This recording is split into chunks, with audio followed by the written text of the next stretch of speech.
Hello everyone. So like she said, my name is Dana, and today we're going to be making a spiced pumpkin carrot cake. It's the perfect recipe for the holidays. There's no sugar in it, so it's really healthy, and it's very, very tasty.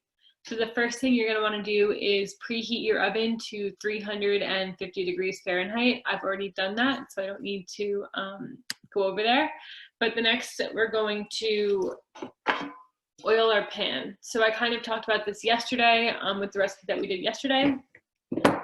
And the way that I like to oil my pan is I'm using coconut oil, and I just take a paper towel, stick it right into my coconut oil jar so that there is some oil on the sides, and then I rub the pan with it.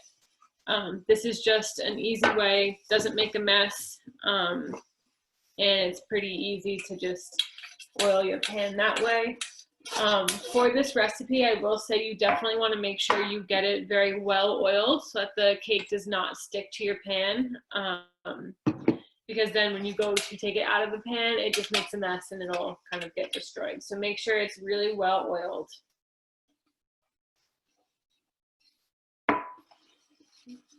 All right. So we've got that all oiled up, and then we're just going to put this to the side. Next, what we need is a pretty large bowl, and it's going to call for almond flour. So this cake is completely gluten-free. Let me just answer this question real quick. For the coconut oil, I always recommend unrefined. That's like the least processed out there. It's going to be solid at room temperature. You can see, you know, nothing comes out when I do this, but that's the healthiest option. So next, we're going to be using an almond flour. So I've just got general almond flour here, and you're going to need 3.5 cups. So for this,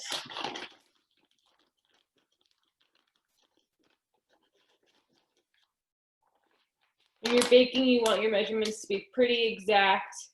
I always say that I'm like the worst baker ever because I don't like to measure things out exactly. But when you do bake, it's more of like a science. You want everything to be measured pretty exactly. So there's 1 cup.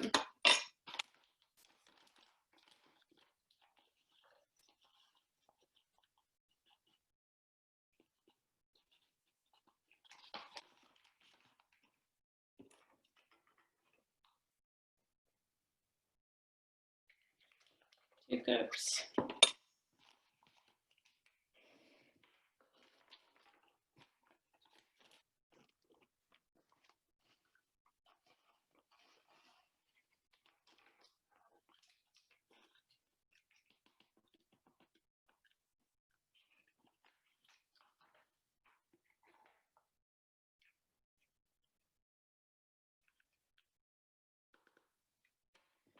Let's add a little bit more of that. Let's see. So I'm using 2 different types of almond flour, like just 2 different brands. It's the same thing. This one's just a much larger bag that I got from Costco, and the other one was a bag that I had that was already open. But they're the same.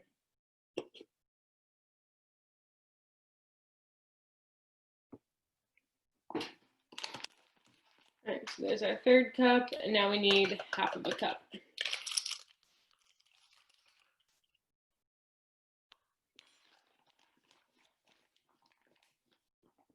There we go.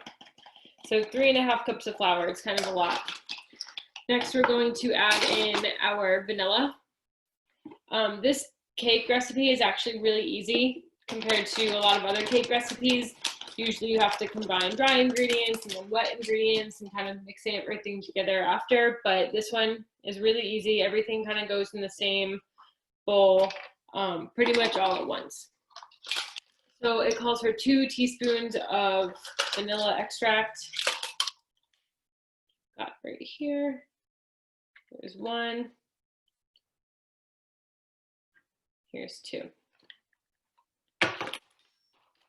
Next, we want to add in our cinnamon, our nutmeg, and our baking powder. So we've got some cinnamon here. This is just ground cinnamon. It's going to be 2 teaspoons, again, of ground cinnamon. Just want to dry this out real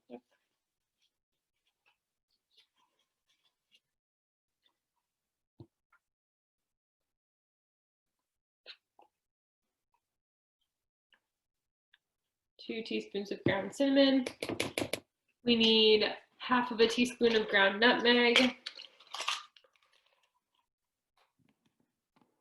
Same thing, just got plain ground nutmeg here, nothing special.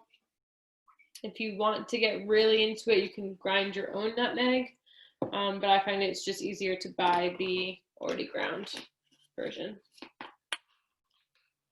And baking powder is another 2 teaspoons of baking powder.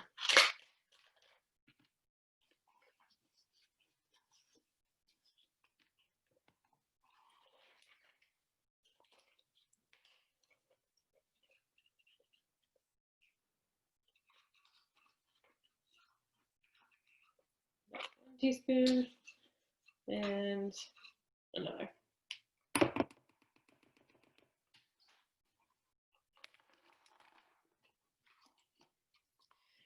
Just going to take a little whisk, kind of combine this together.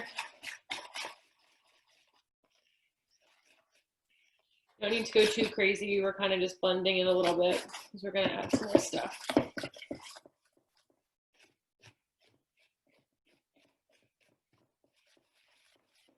All right, now you can see mix pretty well. Now we're going to add in some maple syrup, our oil, and some orange juice. So this recipe calls for half of a cup of maple syrup. I always recommend, if you are going to purchase maple syrup, spend the extra money and get pure maple syrup. If you buy like the Aunt Jemima's, Miss Butterworth's, and you actually read the ingredients, it's not true maple syrup. So it's really important to make sure that you're purchasing pure maple syrup. It's healthier. There's a lot of nutritional benefits to it. And this is kind of like that sugar replacement. So it's half of a cup of maple syrup. We're just going to pour that in. Just like that. Next, we need a quarter of a cup of coconut oil. I like to melt the coconut oil. I find that it's a little bit easier to work with. So what I do is I measure out a quarter of a cup. I'm just going to spoon it into here. Sorry, my dog is barking. But I'm going to show you guys this. All I do is spoon in. I think the mailman is here. I'm sorry. So I'm just spooning in some coconut oil into the measuring cup. And then once I measure out a quarter of a cup, I'm going to put this into a little glass jar and put it in the microwave for about 30 seconds. You can see it's all in there. I've got my little jar here. I'm just going to put this in.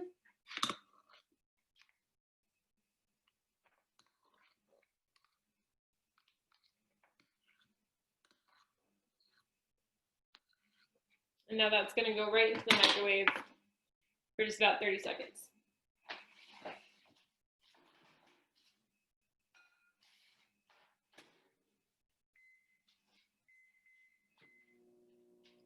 So while that's heating up, we can add in our orange juice and our orange zest. So this recipe calls for half of an orange with its juice and its zest. In order to do that, I always zest it first. So we're gonna just rub it on our little zester here. You're looking for half of the orange to be pretty much done. It's not the best zester.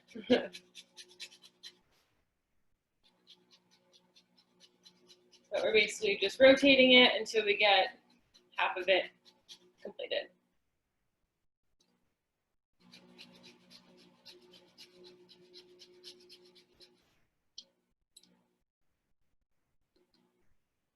Sometimes you kind of got to scoop it off with your fingers too.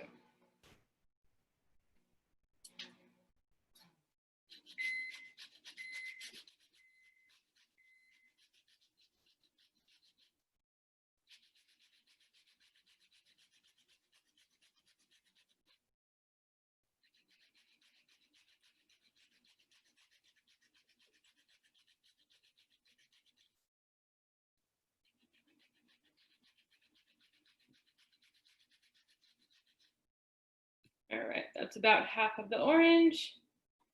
That's just gonna go right in there. And our coconut oil is now melted. So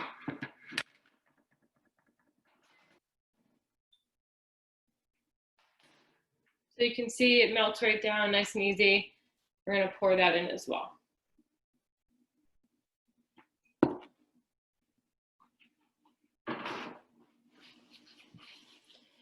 Next, we need the juice of half of an orange. So same thing. Where's my knife? Here it is. We're just gonna take the orange, cut it right in the middle. And these don't have any seeds, which is good, but if they did, you could always juice it into another container, but I can just juice it right into here.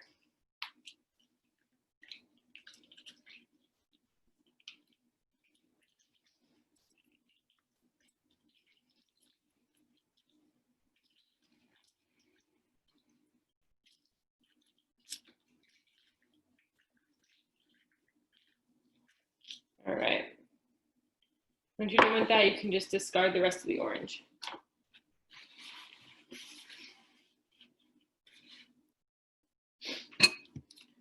Now we're going to add, actually we're going to give this a little bit of a stir quick before we add our eggs in, just to kind of get it so that it's not all sitting and getting clumping together.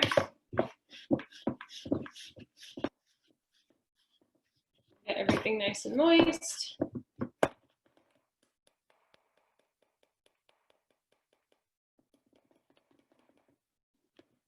All right. You can see it's all starting to kind of come together. It's like this thicker batter now, more like a dough. We're going to take 3 eggs and we need to scramble them first. So this is important. You don't want to put them whole into the batter. You want to make sure that they're scrambled first because they won't combine as well. So we're just going to put 3 eggs in a separate bowl.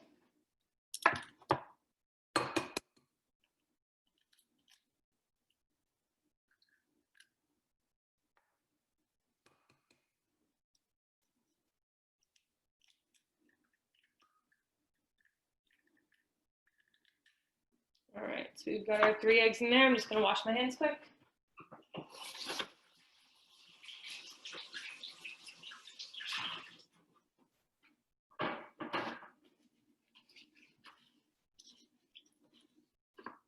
And we're gonna scramble these. I just take a fork, kind of like if you were making scrambled eggs for breakfast.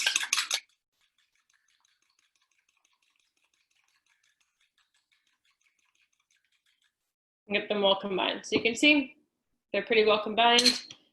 Now we're going to add our eggs right into our bowl.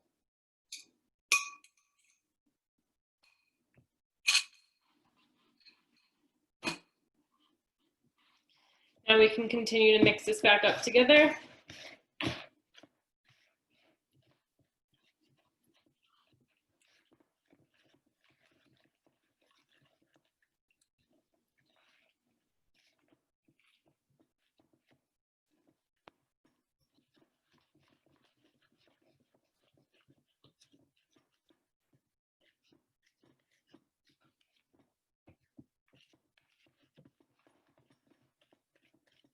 All right, so now you can see it's very smooth. It's a very smooth dough-ish batter.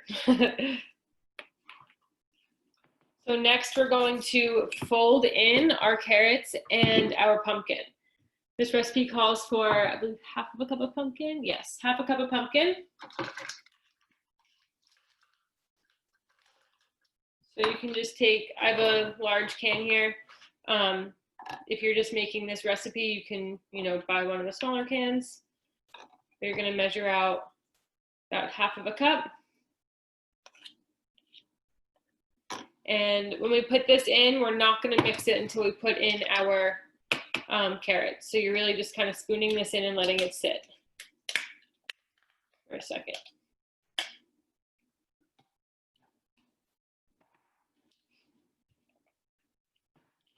Now, in order to do the carrots, we need to grate them first. This recipe calls for about 1.5 cups. That's about 2 of these like larger carrots. So all you have to do to grate them, a little grater.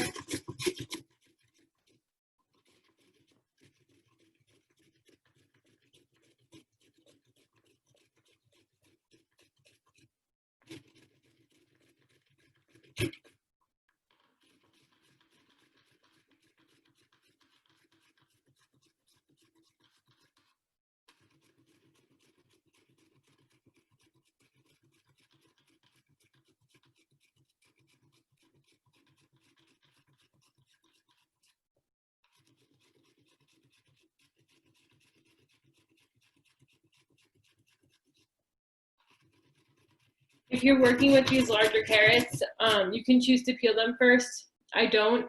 That's more personal preference. You don't have to peel them. You just want to make sure that you wash them before you use them.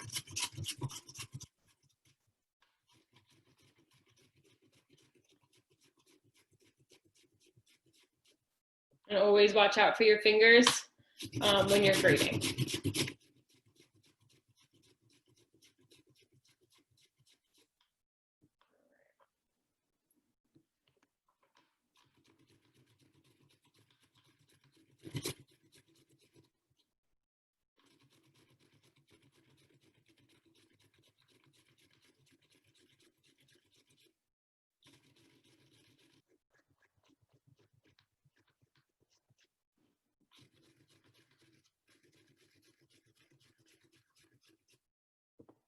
So we'll see where we're at right now. This kind of makes a mess, but that's okay. So we need 1.5 cups. It's about 1/2 cup there. So we'll add that right into our bowl.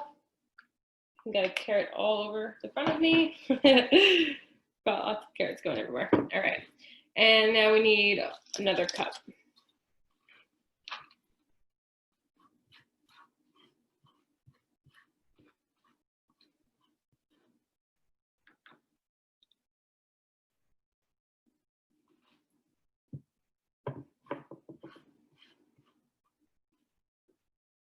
We're a little bit short, so we're going to keep going.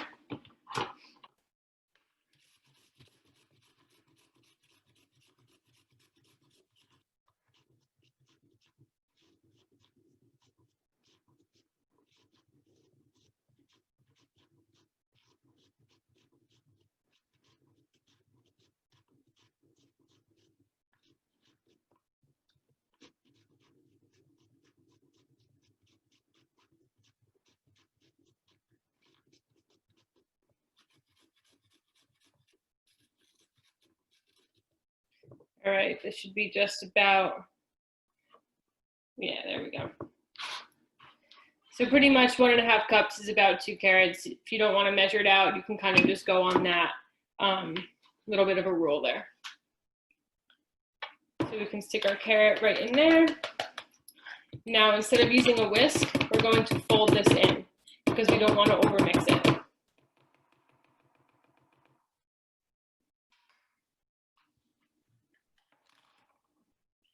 So the way that you fold in is you take a rubber spatula like this, and you're really just folding in to combine. So you can see I'm kind of folding the batter over itself, and you really don't want to overmix here.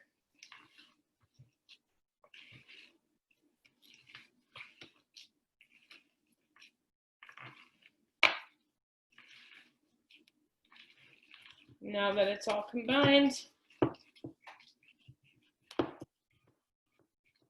you see that's what it looks like. Now we're going to add in our nuts. This recipe calls for a third of a cup, sorry. I don't know how to time reading. A third of a cup of almonds and a third of a cup of walnuts.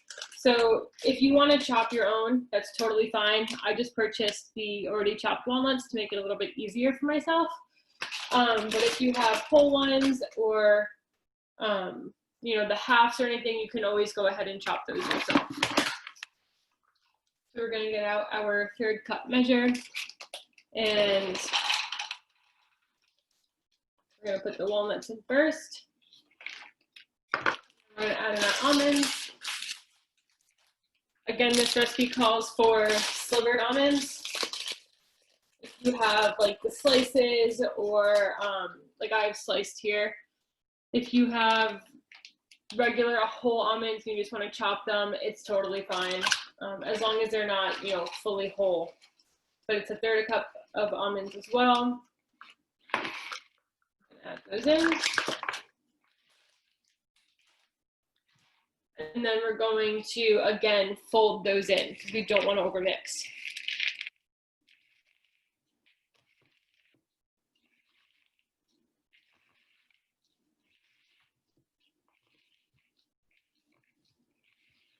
All right.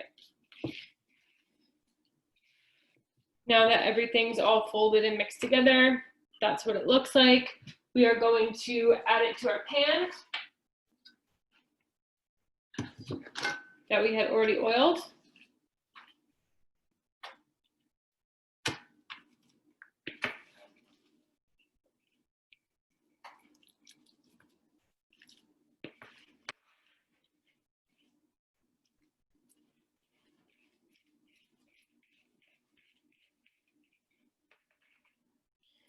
All right, so we've kind of piled it into our pan. Now I'm just going to go ahead and kind of, you don't want to push it down too much, but you want to make it even in the pan and kind of smooth out the top so that as it bakes, you don't have all these ridges in there.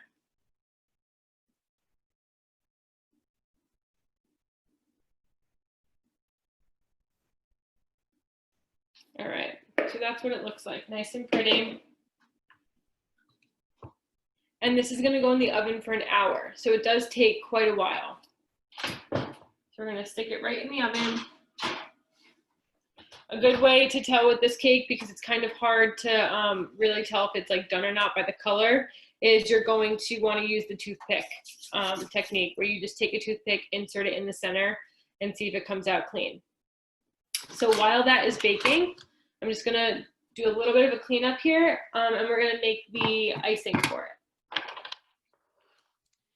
Dana, we do have one question about using a different pan, if you could read it down there. Oh, if you want to use a loaf pan, can I get 2 out of this recipe? Good question. I haven't tried. It might take a little bit longer to cook if you're using a loaf pan, because that's a lot thicker than the cake pan. But you could probably do cupcakes, and I would assume you could probably do 2 loaf pans. There is quite a lot of batter. I made half of a batch yesterday, if that helps, and I'll show it to you guys after, but that filled up a cake pan pretty well, so you could probably fill up 2 loaf pans.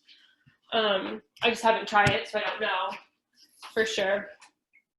All right, so for the icing, it is a ricotta cheese-based icing.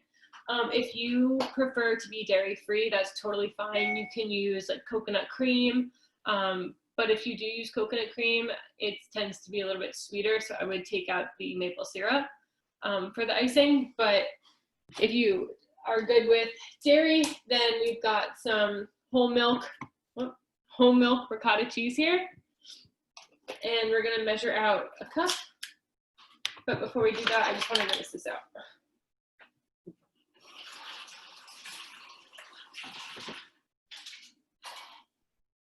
All right, so I've got my 1 cup measure, and if your ricotta has, you can see mine has like a little bit of, I don't know if you can see that, a little bit of water on the top.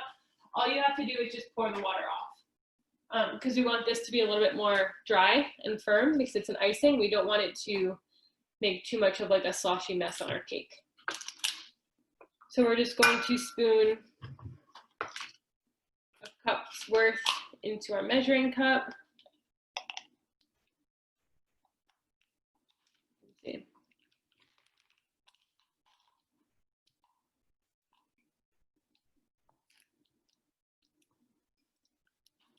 Good. So that's 1 cup ricotta cheese. We're going to add it right into our bowl. Next, we're going to add 1 tablespoon of maple syrup. So again, we've got our maple syrup here. The pure maple syrup It's really important. We've got 1 tablespoon going in. The next part is a little bit of vanilla, so it's half of a teaspoon of vanilla.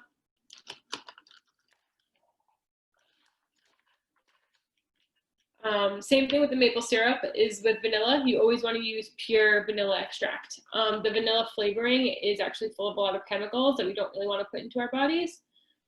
So always spend, the extra $1 there and get the vanilla extract that's pure. So half a teaspoon of that goes right in there. And then we just need a little bit of cinnamon, which is 1/4 of a teaspoon of the ground cinnamon.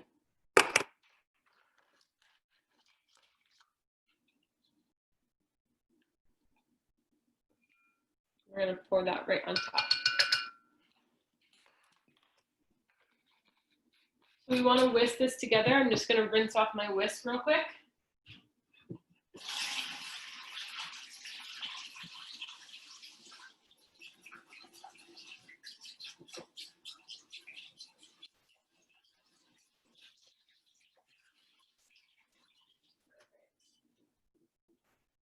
So that's kind of what it looks like. Everything's in there, and we're just going to whisk it together.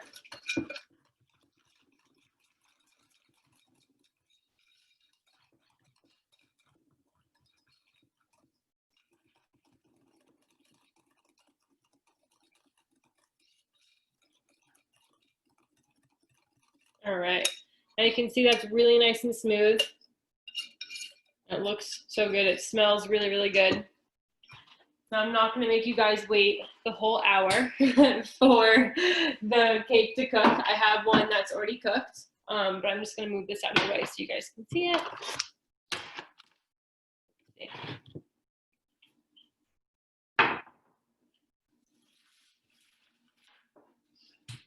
All right, so we've got this beautiful looking cake right here. Again, this was half of a batch, and this is how much it made. So you can see it's pretty big. It's a lot of cake. And what you're gonna do is just take like a nice rubber spatula, like I have this little one here that I use with the ricotta, and you can just spoon a little bit on the center, kind of like when you make pizza, and make the circles on the outside. So if you can see, you're kind of just like circling it around the whole thing.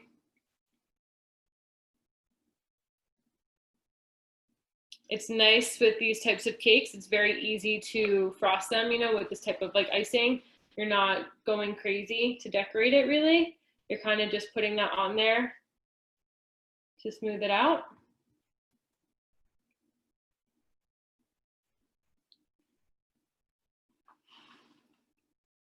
All right, so that's how it looks.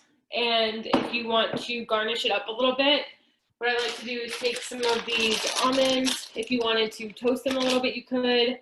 You can kind of just sprinkle the almonds around. You can add some of the chopped walnuts, sprinkle a little bit of those around. And I also, just for a little bit of color, I like to add some more of the orange zest. So just taking the orange and kind of zesting it again.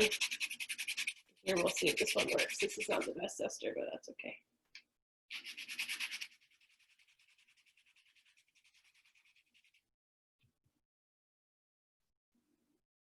You can try to get this, like I said, isn't the best zester, but you can try to get a little bit of orange zest on there as well, which can look really nice. And that's what it looks like. It is really pretty. It's very delicious, and I'm gonna cut it open for you guys because I want to show you how moist the inside of it is. For being a cake, that's gluten-free. Sometimes people are really hesitant to eat gluten-free because, there's some negative connotations with it, of just not tasting great. But if we look here, so you can see it is really moist and it's very squishy. It's really, really delicious. So So I'm actually gonna take a bite. It's very good. Does anyone have any questions for me, or any questions about this recipe, any substitutions that they're interested in?